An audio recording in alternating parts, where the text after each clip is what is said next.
이사야서 40장 7절로 8절 말씀과 베드로전서 1장 23절 25절만을 통해서 인생 가을 이런 제목으로 한 해 동안을 마무리하면서 아름다운 영적인 열매가 있기를 주의 이름으로 축복합니다. 화조월석이라는 말이 있습니다. 꽃핀 아침과 달 밝은 저녁이라는 뜻인데 이 봄과 가을의 두 계절을 두고 한 말입니다. 화조, 월석은 동양 문화에서 중요한 상징으로 여겨지고 그 뜻과 의미는 깊은 사색을 이끌어내는 그런 용어입니다. 이 용어는 봄의 화산 아침, 가을따 이끄는 저녁을 의미하기도 하고 자연의 아름다움과 순환의 미학을 담고 있습니다. 이 화조 월석은 우리에게 자연의 아름다움과 순환의 중요성을 상기시키기도 합니다. 삶의 아름다움을 발견하도록 이끌어주기도 합니다. 이 화조 월석은 동양 예술에서 자주 등장하는 주제인데 그 뜻과 의미는 상당히 깊습니다. 다층적입니다. 화조 월석은 아름다움과 순수함 그리고 영원한 아름다움을 상징하기도 합니다. 이런 상징성은 동양 예술에서 또한 특히 문학에서 광범위하게 사용되고 그 의미는 다양한 문화적 맥락에서 해석할 수가 있습니다. 가을에 고사성어가 있습니다. 하늘은 높고 말은 살찐다는 이천고마비라는 말입니다. 그러나 지금은 높은 하늘 보고 말을 연상한 사람은 거의 없다고 해도 과언이 아닐 것입니다. 말에 대한 관심도 별로 없을 뿐 아니라 살찌는 것이라는 말 그 자체가 싫습니다. 더군다나 맑고 풍요로운 가을을 얘기할 때는 더더욱 외면까지 합니다. 등화 갇힌이라는 말이 있잖아요. 등불과 친하듯 가을밤에 늦도록 책을 읽는다. 이 말도 별로인 세상입니다. 어디 가든지 별로 책 보는 사람이 많지 않은 것 같습니다. 여러분 일본에도 가보니까 일본의 국철이나 전철을 타면서 한국과 다른가 하고 쳐다봤더니 예절은 한국보다도 앞서 있고 질서도 앞서 있다고 볼 수 있었는데 그러나 문제는 그 사람들도 책을 안 보고 스마트폰 쳐다보고 그들이랑 우리가 똑같다 그런 생각을 했습니다. 그래서 이 구주풍국이라는 말도 있죠. 구주풍국이라는 말은 이 가을, 특별히 9월에 그러니까 가을의 풍과 9월의 국화라는 뜻인데 이 또한 추풍낙엽, 가을바람에 떨어질 나뭇잎이라는 말도 있고 또 한상백로라 가을 그러면 차가운 이슬 서리와 흰 이슬을 생각할 수 있고요. 또 한국단풍이라는 말이 있어요. 노란 국화와 붉은 단풍이라 이런 말은 거부감이 별로 없는 말입니다. 문학적인 세계에서 많이 활용하는 말인데 어떤 시인은 가을은 전쟁을 치는 폐허 같다. 그리고 사정하는 것이 아니라 신문하는 것이다. 하나의 오반, 하나의 폭동, 들판의 꽃들과 잎과 열매와 모든 생명의 푸른 색채에 쫓긴다고 그렇게 말했습니다. 그래서 쫓기에서 어디론가 망명하는 것이 아니라 가을은 그 자리에서 침몰하는 것과 같다. 이처럼 휴먼과 누군가의 가을 생각은 다른데 다만 슬픈 배의 가을의 언어도 아름다운 시어라고 할 수가 있습니다. 그래서 사람은 희로애락의 모든 가을의 시와 노래를 사랑도 모르겠습니다.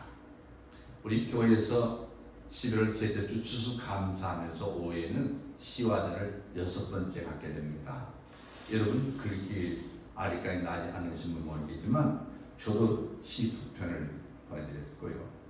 또 저도 가을에 계속 시를 쓰지만은 전국의 교조 우리 교수나 교수한 사람들 제가 정년 퇴임했기 때문에 저도 사실은 그 혜택을 보고 있지만 거기에 또 잡지사에서 또 제 시가 채택됐다고 나올 것입니다만 저는 이 가을의 시를 통해서 한번 깊이 명상해 보았습니다. 작자를 알 수 없는 작자 미상의 16세기 어떤 영시 가운데 영어 시를 보니까 이렇게 사계절 노래하고 있었습니다. 4월은 내 사랑에 그대 얼굴에 있고 7월은 그녀의 눈 속에 깃들여 있네. 그녀의 가슴 속에 9월이 그녀의 가슴 속에 냉랭한 12월이 있네. 이렇게 시를 썼습니다. 사랑하는 연인의 모습을 변화하는 계절마다 봄, 여름, 가을, 겨울 묘사하고 있는 시죠. 우리는 이 시간 한 번 더 가을 인생이라는 메시지를 소개해 보려고 합니다. 가을은 뭐냐? 가을은 첫째 풍성한 열매를 안겨줍니다. 한국 속담에 가을밭에 가는 것이 가난한 친정에 가는 것보다 낫다는 말이 있습니다. 역시 한국 속담 중에 가을 마당에 빗자루 몽둥이를 들고 춤을 춰도 농사밑이 어둡다, 어둑하다 하는 말이 있죠. 모두 풍성한 가을을 나타내는 속담입니다. 이병기 씨는 그의 글 가람분선에서 가을의 풍요를 이렇게 노래하고 있습니다. 들마다 늦은 가을 찬바람이 움직이네. 벼이삭 수수이삭 으슬으슬 속삭이고 밭머리 해그림자도 바쁜 듯이 가느나 무 배추 밭머리에 바구니 던져두고 젖먹이는 어린아이 안고 앉은 어머니의 마음 늦가을 저문 날에 바쁜 줄을 모르네. 그렇다면 가을은 낙엽만을 보는 계절이 아니라는 거죠. 떨어지고 가버리는 낙엽만을 쳐다보고 슬퍼하는 계절이 결코 아니다. 가을은 풍성한 출세의 열매를 보는 수확의 계절임을 보여주고 있습니다. 옥을 입고 백과가 여물어서 출세의 즐거움을 얻는 웃음의 계절이기도 하겠습니다. 가을은 성숙한 계절, 완성의 가을이기도 합니다. 허무가 아니라 실상을 알려주는 가을입니다. 봄밭에 희망으로 파동하고 여름밭에 더위 중에도 김을 매는 인내는 가을밭에 소망을 내다보는 것이다. 이렇게 말하시죠. 어떤 작가는요, 낙엽 연기에 진한 커피 향기가 있다. 낙엽 연기에 진한 커피 향기 있다고 가을 향기를 찬탄하기도 했습니다. 그렇다면 낙엽은 낙엽만을 내어 살려버린 것이 아니다. 아니 그것은 마른 풀 끝에 떨어진 꽃송이 위에 열매를 보여주기 위함이 바로 가을이다. 그래서 하나님께서 땅이 있는 동안에는 시문과 거름과 추위와 더위와 여름과 겨울과 낮과 밤이 쉬지 아니하냐고 창세기 8장 22절에서 말씀하고 있습니다. 두 번째 가을은 인생 가을은 속사람 알맹이를 보여주는 계절입니다. 사도 베드로는 온 육체는 풀이라고 했습니다. 그 모든 영광은 풀의 꽃과 같다고 말했어요. 풀은 마르고 꽃은 떨어진다고 말했어요. 그럼에도 그 인생의 한가운데 주의 말씀이 세세토록 살아있다. 베드로전서 1장 24절에서 말씀하고 있습니다. 사람의 마음속에 세세토록 살아있는 그 말씀이 무엇입니까? 우리가 받은 복음입니다. 베드로전서 1장 25절에 말씀하고 있죠. 그 복음은 썩지 않은 씨라고 말씀하고 있어요. 하나님이 살아있고 항상 있는 말씀이라고 베드로전서 1장 23절에서 말씀했습니다. 여기 씨와 말씀과 복음은 같은 맥락의 표현이라고 분명히 알 수 있습니다. 그건 그리스도인들이 받은 영생을 가리키는 말씀이에요. 그리스도인은 예수로 말미암아 생명을 받았습니다. 그건 성령님의 초자연적인 역사로 말미암아 거듭난 생명인 것입니다. 그 거듭난 생명의 종자가 바로 뭐냐? 시와 같은 말씀인데 그 말씀의 내용은 복음입니다. 곧 기쁜 소식이에요. 그 기쁜 소식의 내용이 뭡니까? 구원입니다. 그 구원의 실체가 누구냐? 예수 그리스도 자신으로 믿습니다. 그렇다면 그리스도인들이 항상 있고 살아있는 예수 생명 자체를 받았다는 말씀이에요. 그래서 갈라디아서 2장 20절에 내가 그리스도와 함께 십자가에 못 박혔나니 그런즉 이제는 내가 산 것이 아니요 오직 내 안에 그리스도께서 사신 것이라. 이제 내가 육체 가운데 사는 것은 나를 사랑하사 나를 위하여 자기 몸을 버리신 하나님의 아들 믿는 믿음 안에서 사는 것이라고 말했습니다. 여러분, 풀이요 꽃과 같은 인간의 육체 속에는 마르거나 시들거나 떨어질 줄 모르는 생명의 씨가 있어요. 우리 속에는 하나님이 심어두신 생명의 씨가 있습니다. 곧 예수님께서 살아계신다 그 말입니다. 아멘. 예수 믿는 그리스도의 마음속에는 영생의 씨가 자리하고 있습니다. 아멘. 하나님의 생명이 이 자리를 찾고 있습니다. 아멘. 그래서 사도 바울은 그리스도인은 결코 낙심하지 아니한다고 했어요. 아멘. 겉사람의 부패 때문에 낙심하지 아니한다고 말씀하고 있습니다. 여기 겉사람의 부패라고 하는 것은 육체의 질병으로 인한 고난이나 노쇠하면서 오는 약함을 가리킵니다. 이제 연륜이 닿아서 나이가 들면 늙고 연약해집니다. 그 이유는 우리에게는 날로 새로 오는 속사람이 있기 때문에 그렇다고 고린도후서 4장 16절에 말씀하고 있어요. 그냥 늙어버리는 게 아니라는 얘기죠. 그냥 시들어버리가 사그라드는 것이 아니라는 거예요. 여기 속사람은 거듭난 생명을 말씀하고 있어요. 그리스도 안에서 새로 지음받은 피조물이라고 바울은 고린도후서 5장 17절에서 말씀하고 있습니다. 그런데 겉사람은 부패의 성질이 있다고 고린도후서 4장 16절에 말씀하고 있습니다.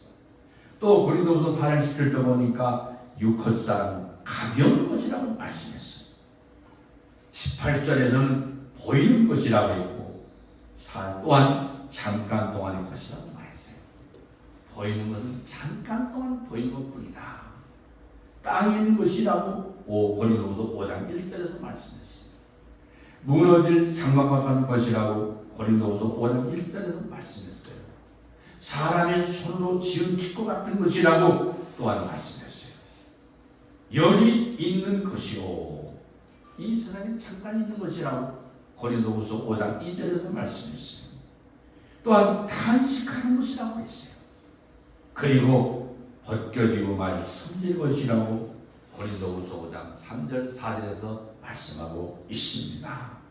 그러나 속사람 곧 영생의 씨를 받은 사람은 고린도후서 4장 16절 보니까 날로 새로워진다고 했어요.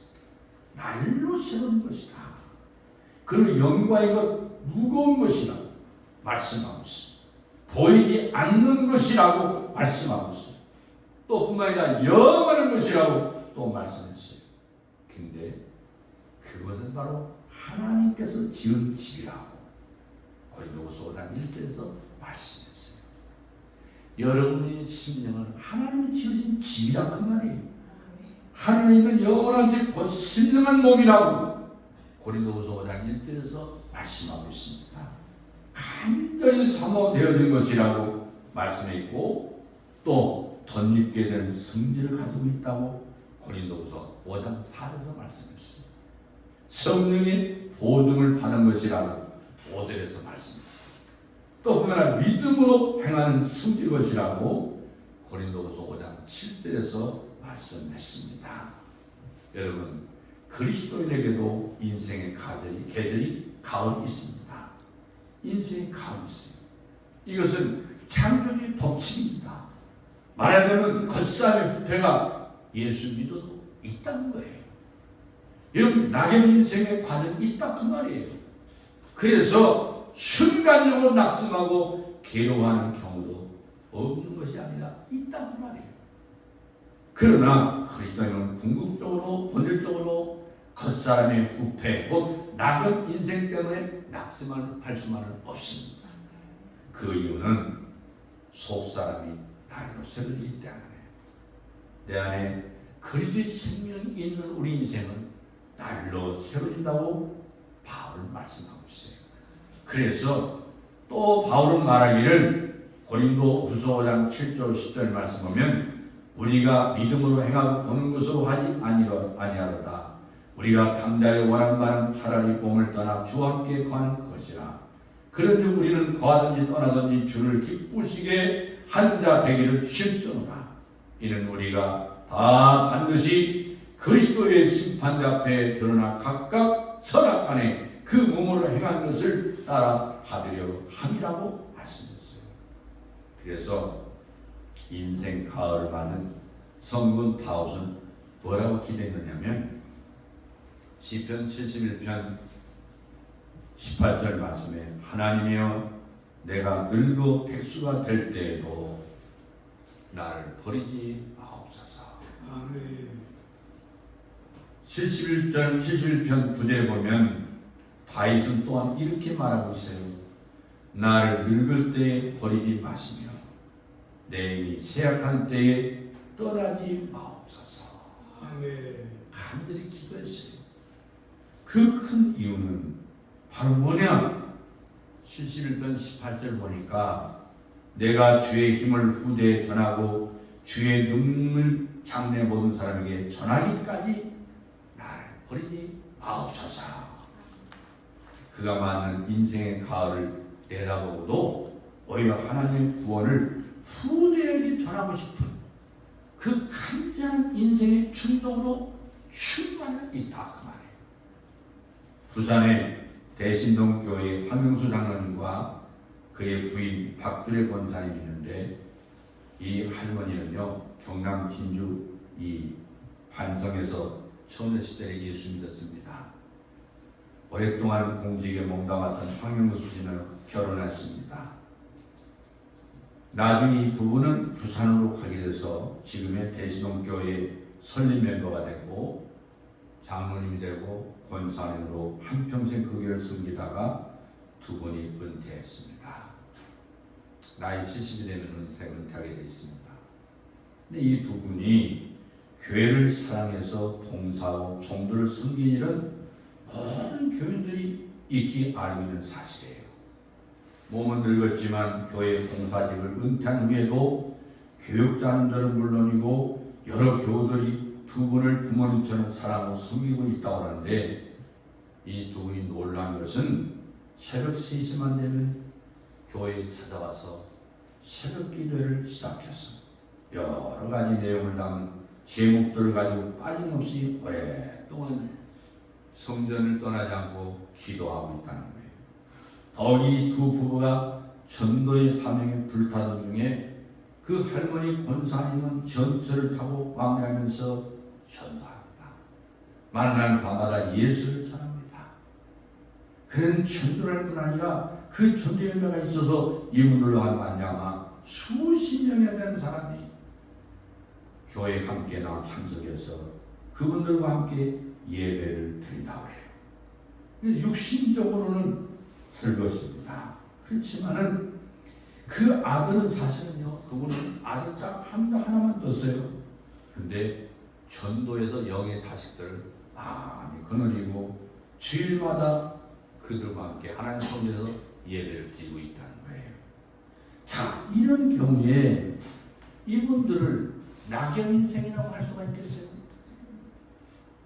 인생 가을에 낙엽을 지나가면서 날로 새로지는 속사람의 힘으로 독수리 같은 영의 청춘을 과시하고 있는 분이라고 극찬할 수가 있어요. 아멘. 여러분, 그래서 우리 찬송가 245장에 보면 우리 다 같이 한번 찬양합시다. 저 좋은 나고 이르니 내 기쁨하니 없도다. 이 세상 주어질기가 화창한 봄날 되도다. 영화롭다 나고니여 그 산 위에서 보니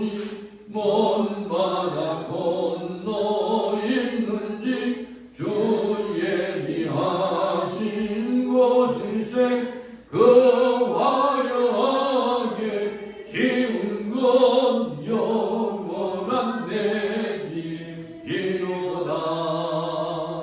이곳과 저곳 멀간다. 주 예수 건너오셔서 내 손을 잡고 가는 것 내 평생 소원이로다. 영화롭다 나원이여 그 산 위에서 보니 먼 바다 건너 있는지 주 예비하신 곳일세 그 화려하게 지은 것 영원 내 집이로다. 정묘한 한조 향기는 바람에 불려오는데 생명수 강변과 조는 늘 사시정정하노라. 영원하다 나원이여 그 산 위에서 보니 먼 바다 건너 있는지 주 예비하신 곳일세 그 화려하게 지은 것 영원한 내 집이로다. 청한 음악 소리는 내 귀에 들려오는데 흰 옷을 입은 우리들 전사와 노래하노라. 영원하다 나원이여 그 산 위에서 보니 먼 바다 건너 있는지 주 예비하신 곳일세 그 화려하게 지은 것 영원한 내 집이로다. 할렐루야. 아멘. 이 찬송은요 에드워 베이지 스타이티스가 작시했습니다. 그리고 존 시엔이가 작곡을 했는데 이 찬송의 시와 곡은 속사람이 새로움이 바람을 받는 독수리 날개 점지에서 창궁을 치솟는 소망을 나타내고 있는 그 아름다운 시입니다. 그렇다면 그리스도인이 많은 인생의 가을 계절, 그것은 결코 낙엽만이 아니라는 거예요. 아니, 낙엽 인생이 아니라 새로운 차원의 세계를 향하여 움직이는 새로운 속사람의 요동이 아니겠습니까? 마지막으로 가을은 기쁨의 역사 종말을 보여줍니다. 창조의 세계 시작은 하나님의 기쁨의 선언이었습니다. 창세기 1장에 보면 하나님이 창조 역사의 결과를 뭐라고 말씀하고 있어요? 하나님을 보시기에 좋아하더라. 연발하고 있어요. 연발. 창세기 1장 4절이나 10절이나 12절이나 18절이나 21절이나 25절에서 말씀하고 있어요. 첫째 날의 빛의 창조, 하나님이 보시기에 좋았더라. 둘째 날 풍장의 창조, 셋째 날 바다와 땅의 식물의 창조, 넷째 날 해와 달과 별의 창조, 다섯째 날 조류와 그리고 어류를 창조하신다. 여섯 번째 날 동물과 사람의 창조 모두 하나님 보시기에 좋았더라. 창세기 1장 31절에 보면 모든 창조의 그 역사를 다시 결론짓기를 하나님이 그 지으신 모든 것을 보시니 보시기에 시인이 좋았더라. 기쁨의 선언을 연발하고 있습니다. 그러나 인류의 범죄를 인해서 기쁨이 변해서 사망의 음침한 골짜기에 이르렀으나 예수께서 세상에 오셔서 십자가에 의해서 요한복음 19장 30절에 다 이루었다. 인류 속죄 성취의 기간을 불심으로 다시 그 기쁨이 선언된 일로 있습니다. 그래서 사도 요한은 거룩한 영감을 통해서 요한계시록 26장 1절 보니까 내가 새하늘과 새 땅을 보니 처하늘과 처 땅이 없어졌고 바다도 다시 있지 않더라. 이 선언함으로 인류 역사의 가을 타작마당은 기쁨으로 끝나고 있음을 예언하고 있는 말씀이에요.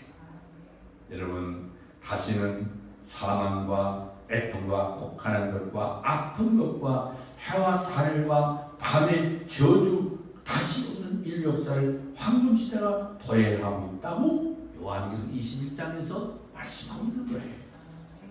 미중위의 새 시대, 새 세계가 도래하고 있다고 예언하고 있어요. 그때 하나님의 자녀들이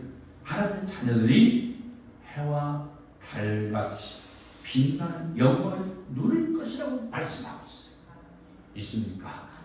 이 불사의 영화의 몸, 거룩한 몸을 입을 것이라고 말씀하고 있어요.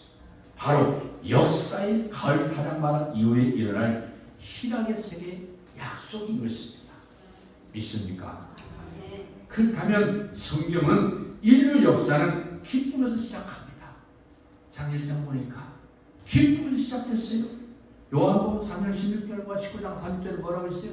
기쁨으로 진행되다가, 그리고 요한계시록 21장 보니까 기쁨으로 끝을 맺습니다. 여러분, 이유는 만물이 주에게서 나오고 주로 말미암고 주에게로 돌아갈 것이기 때문이라고 로마서 11장 36절에서 말씀하고 있지 않습니까? 그렇기 때문에 영광이 세세토록 하나님께 돌아갈 것입니다. 결코 역사의 마지막은 절망이 아닙니다. 비극이 아닙니다. 희망의 실체요 기쁨의 실장이 우리에게 있는 줄로 믿습니다. 사랑하는 성도 여러분, 결코 인생은 가련한 낙엽만은 아니라는 겁니다. 낙엽은 결코 고독하지 않습니다. 낙엽은 결코 없어지거나 죽지 않습니다. 또 다른 새 봄을 잉태하기 위해서 사라질 뿐입니다.